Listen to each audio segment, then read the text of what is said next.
आदाब साथियों। मैं डॉक्टर अल्ताफ़ हुसैन। मैं भी अपने खुद के गांव, जो मेरा खुद का गांव भी है और देड़वाल पाल का एंसेस्ट्रल गांव भी है, जहां से देड़वाल पाल का निकाल भी माना जाता है, गांव मेवली में। और गांव मेवली बहुत हिस्टोरिकल है, कई मामलों में हिस्टोरिकल है।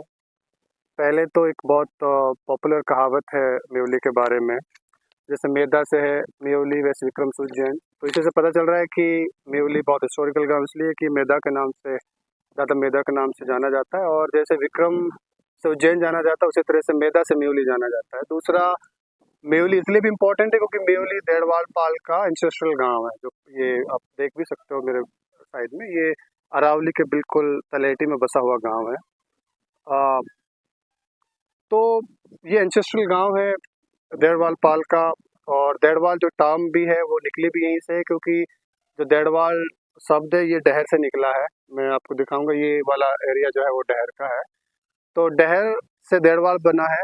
डहर मतलब वही होता है जो नीचे वाला एरिया होता है, और वहीं से ये देड़वाल जो टर्म है डहर से, वो निकली है। ये जो मेरा आप स्क्रीन पे देख रहे हैं, ये हमारे गांव में दो हिस्टोरिकल छतरियां हैं, जो मैं आपको जूम करके दिखाने की कोशिश करूंगा। ये मुझे लगता है कि मिडिवल आर्किटेक्चर में बनी हुई इमारतें हैं, और बहुत हिस्टोरिकल ये छतरियां हैं। यहाँ साथ में एक कुआं भी है।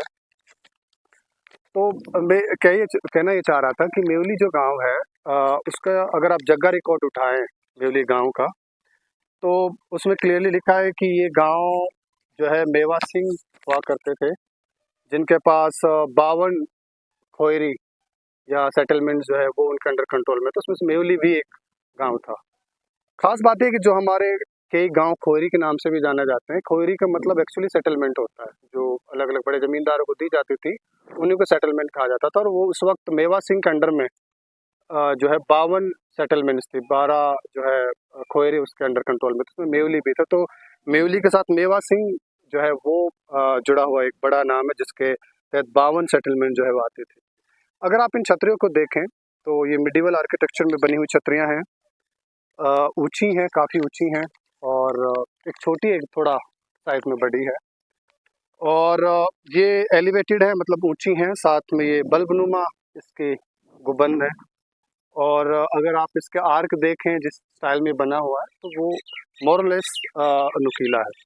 तो नुकीली आर्क है, बल्बनुमा इसकी डॉम्स हैं, जो आप इजीली देख सकते हो। और 2018 में हरियाणा सरकार ने इन दोनों छतरियों को, मैं थोड़ा सा पास से इन छतरियों को दिखाता हूँ। 2017 में हरियाणा सरकार ने मोनूमेंट और archaeological site and remains act 1964 के तहत इन दोनों साइट्स को प्रोटेक्टेड साइट डिक्लेयर किया है। और अभी ये हरियाणा गवर्नमेंट के लिस्ट में प्रोटेक्टेड साइट में है, ये दो छतरियाँ। जहाँ तक इन दो छतरियों का अगर आप अंदर से देखना चाहें तो वो भी आप विजिट कर सकते हैं। ये बल्ब की तरह चीज़ें बनी हुई हैं ऊपर, इसमें डोम है, आर्क हैं, इसलिए आप देख सकते हो। इसमें से आप पूरा जो अरावली वो भी देख सकते हो। खास बात ये है कि ये जो मेरी जो समझ है और एक अंडरस्टैंडिंग भी है, जब मैंने यहाँ के बुजुर्गों से भी बात की, तो निकल कर ये आया कि इन दो छतरियों को यहाँ भगत राम और उसका एक भाई था, जो यहीं के एंसेस्ट्रल थे। और उन्होंने इन दो छतरियों को, अभी वो मुझे लगता है उनके जो पूर्वज वो मालव गांव में रहते हैं, लेकिन उन लोगों ने इन दो छतरियों को जो है आज से मुझे लगता है कम से कम 200-250 साल पहले जो है वो बिल्ड किया है। मैं आपको थोड़ा आगे भी दिखाऊंगा कि इन छतरियों के अलावा यहाँ पे कुआं भी है, जो बाग का कुआं जाना जाता है। और ये एरिया पूरा जो है बाग वाला एरिया है। बाग वाला एरिया इसलिए कहते हैं क्योंकि यहाँ पे बहुत ज़्यादा फल फ्रूट के बहुत से पौधे हमेशा हुआ करते थे, तो बहुत ग्रीनरी यहाँ पे हुआ करती थी, इसीलिए इसको बाग वाला भी कुआं जो है मैं उसको आपको विजिट कराऊंगा, उसके लिए जाना जाता था।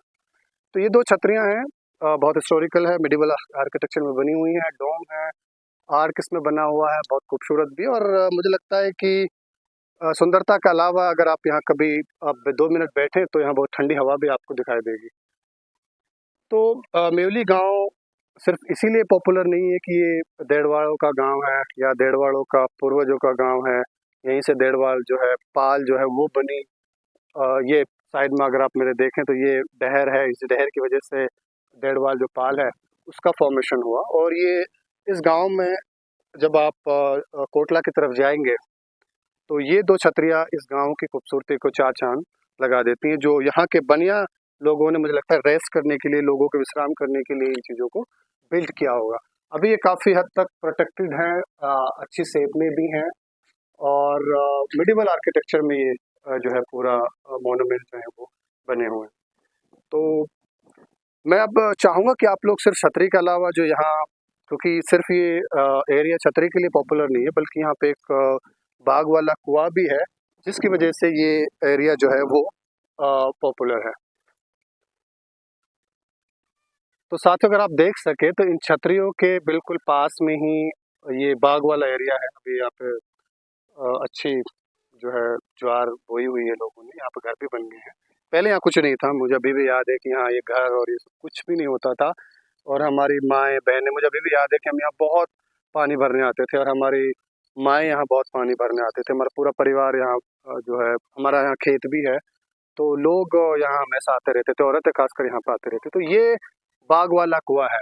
अच्छा, कुआओं के साथ ये भी इंटरेस्टिंग एस्पेक्ट है कि कुआओं का हमारे मेवात में बहुत रेलेवेंट है, और खासकर हमारे गांव में तो ये कुआं हो गया, एक मैनेजर का कुआं हो गया, एक रहमान का कुआं भी के नाम से भी जाना जाता है।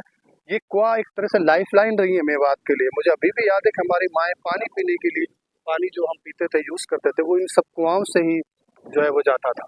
तो मैं चाहूँगा कि अभी वैसे यहाँ पानी भरा हुआ है, लेकिन फिर भी मैं कोशिश करूँगा कि इस कुएँ तक पहुँचूँ और आपको पास का विजुअल इस कुएँ का आप लोगों को दिखाऊँ।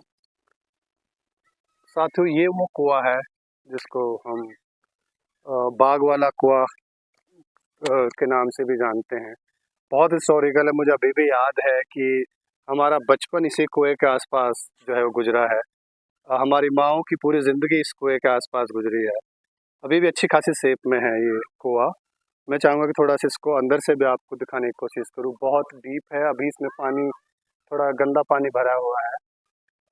ये लाइफ लाइन हुआ करती थी मेवात मेवात में, कम से कम मेरे गांव में तो ये कुआं जो है वो लाइफ लाइन हुआ करता था।